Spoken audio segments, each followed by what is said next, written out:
Carla Stecco. Hi, nice to meet you. Yes, exactly. So wonderful to hang out with you yet again. We're here at the 6th International Fascia Research Congress. Thank you so much for all of your contributions and everything that you have done to move, I think, human science forward on such a grand scale. So thank you for everything you do.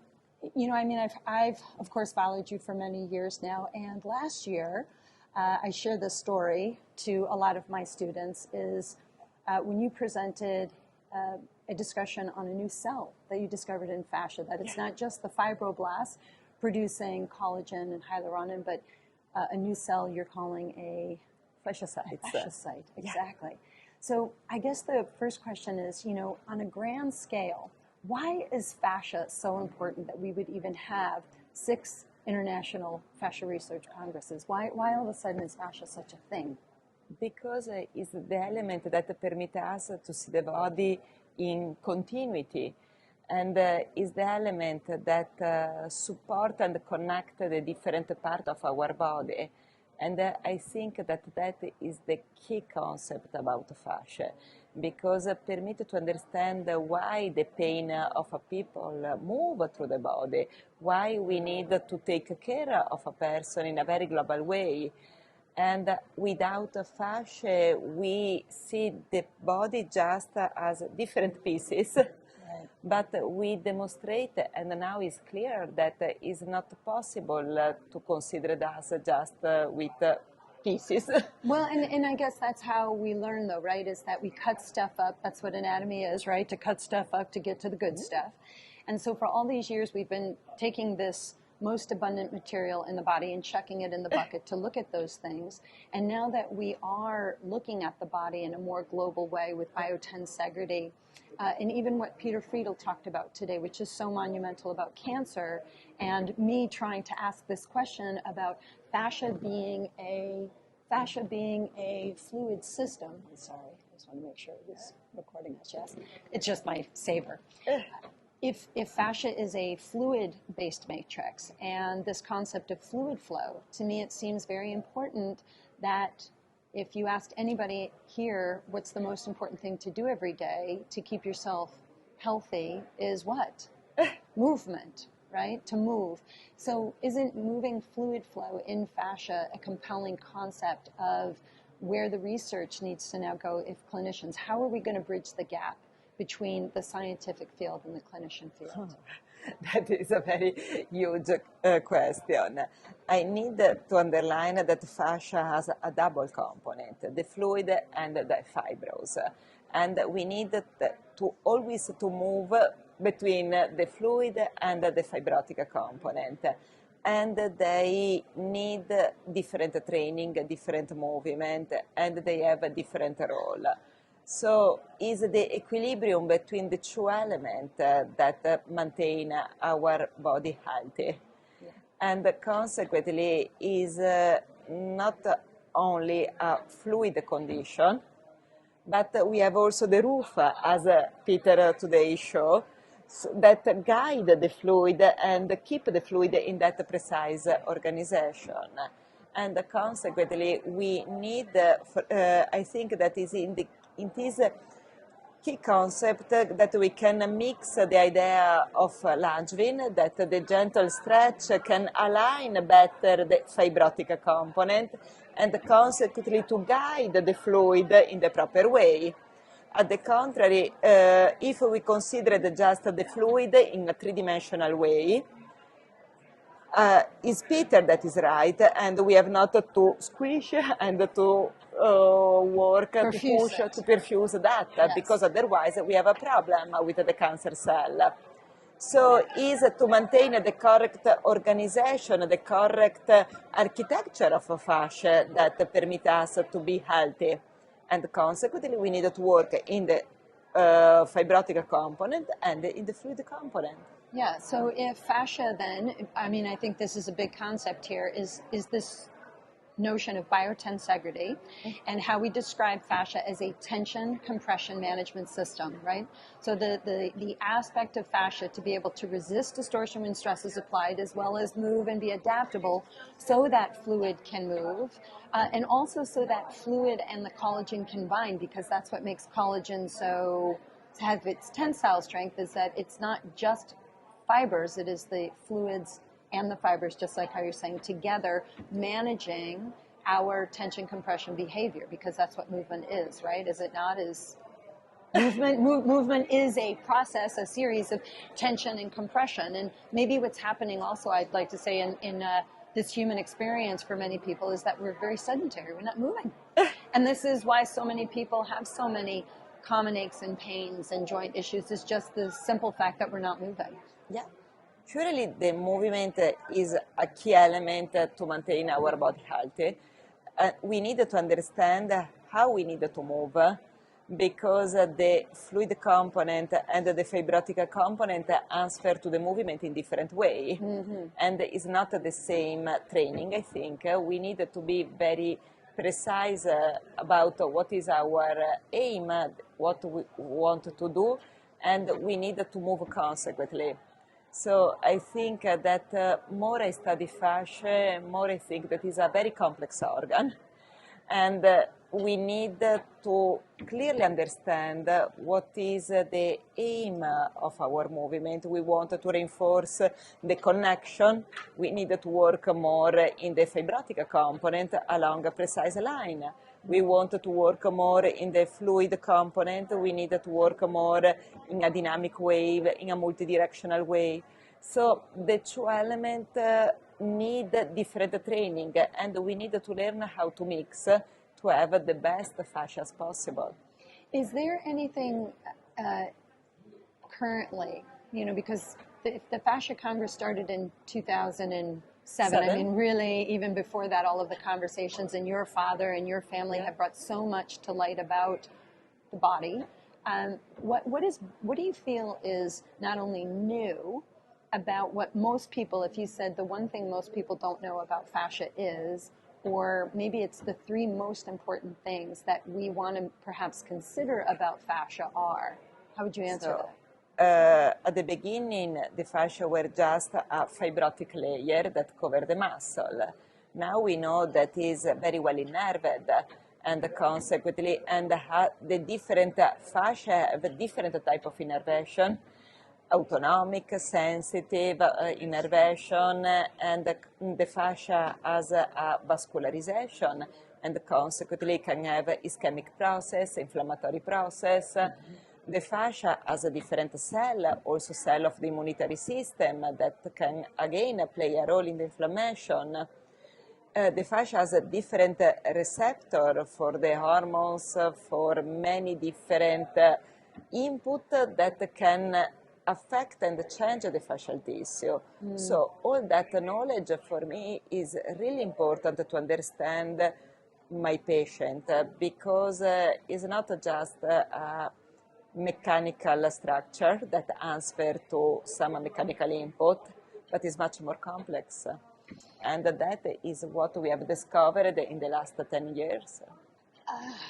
It's saying so much right there. And, in the terms of science, the idea of is it a tissue, is it a organ, is it a system? If fascia is a fibrous system that we can make a fascia out of, it's an organ because it has all of these sensory nerves living in it, but it's also a system of stability. How are we classifying it? What does science say? I think that surely the fascia is not a tissue, is much more complex than a tissue. So I think that fascia is at least an organ, because it's formed by different tissue. In the fascia we found the connective tissue, the nervous tissue, the endothelium, and so on. So many different tissue that are combined in different way to create different fascia. So probably we have different fascial organ. The superficial fascia has totally different characteristics and behavior respect to the muscular fascia or the visceral fascia. So I'm thinking that we have the visceral fascial organ, the superficial fascial organ, the muscular fascial organ, the neural fascial organ, and then we have something on the top that connect all that organ in a system. Right. And that we need to understand what could be the best name for that whole system. And it could be the connecting system, the fascial system, I don't know, but surely there is something that permits us to see, okay, all that organ are part of a system, exactly as the stomach, the intestine, the esophagus are part of the gastrointestinal system. Right, that it is really all connected. They don't call it connective tissue for nothing, right?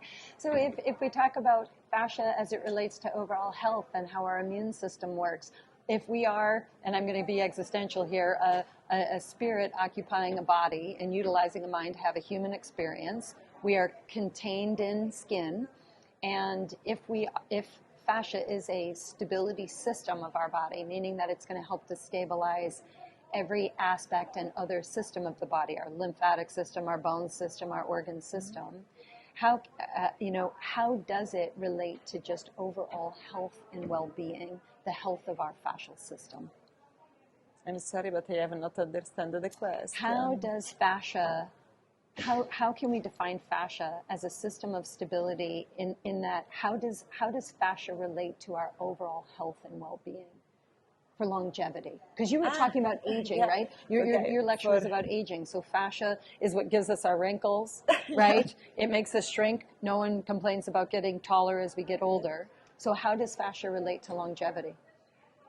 I think that the fascia is surely, and I like your term, system of stability, because it is a really nice point of view to analyze the fascia, because probably with day by day we create more rigid fascia because we want more stability.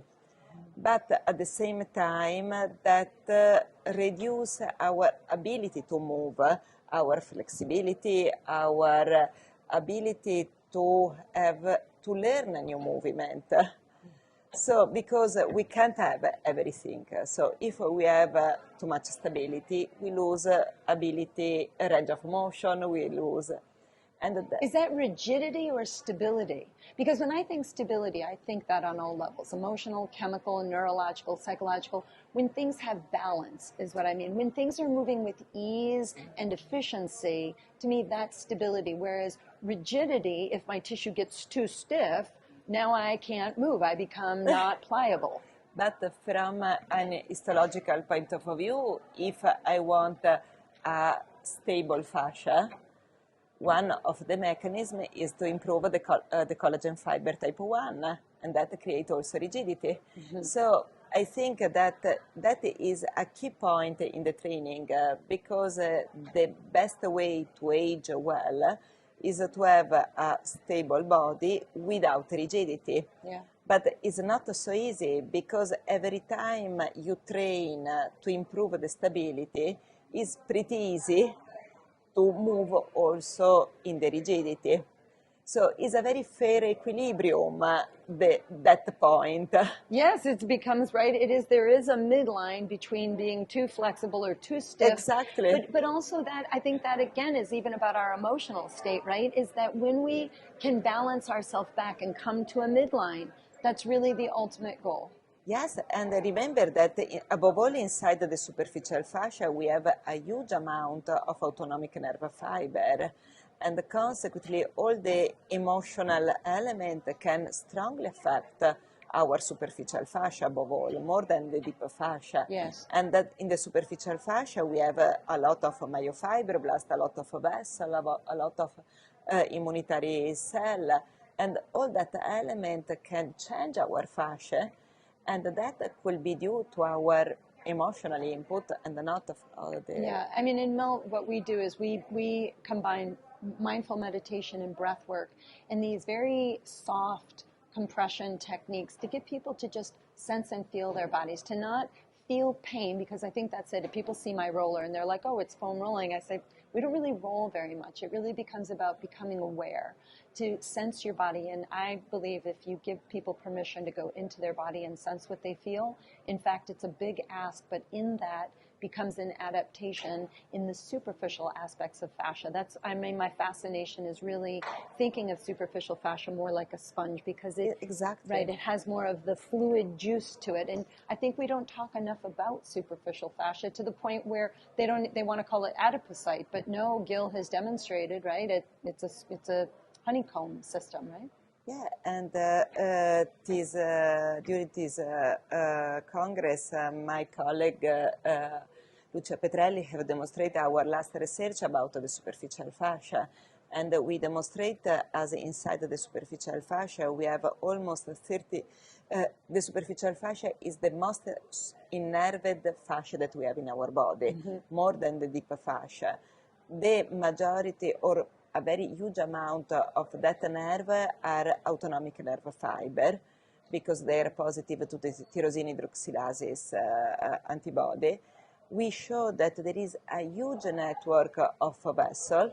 So, and inside the vessel, we can close, open the vessel, changing the vascularization of all the subcutaneous tissue, creating ischemic process or a very good vascularization, and that is a key role of the superficial fascia. We found a lot of lymphatic vessel, much more respect to the superficial adipose tissue and the deep adipose tissue. So it's in that layer, in the superficial fascia, that we have the network of the lymphatic drainage. So there are many elements that suggest that really the superficial fascia can play a key role in our wellness.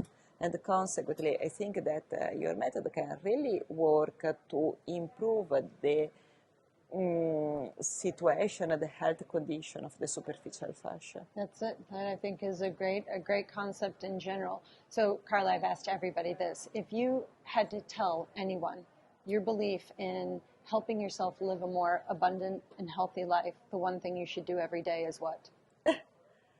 Well, I think that we need to move well. We need to have a good massage, because just with the movement, I don't think that is enough to feel well. And we need to eat well, because I think that probably also what we eat has some, not to be stressed. Yes, and have happiness and joy, right? Exactly, I think to that's breathe well. So there are many elements that we can do to feel better. Yeah. It's not easy, because also in my life I can't do what I exactly want. But surely there is, I think that with the fascia research we have the idea what we need to do, at least. Exactly. I think we're coming to something. Well, Carla, I mean, your work is wonderful. I'm always so inspired by you, and I hope that in 2023 I actually get a second research study, because I really want to teach people about their hands and feet, and sensory reception, I think, begins with breathing and stimulating our hands and feet, so that we can move around this world with a little bit more happiness, a little bit more abundance of movement, and I think have better connections with others. So thank you.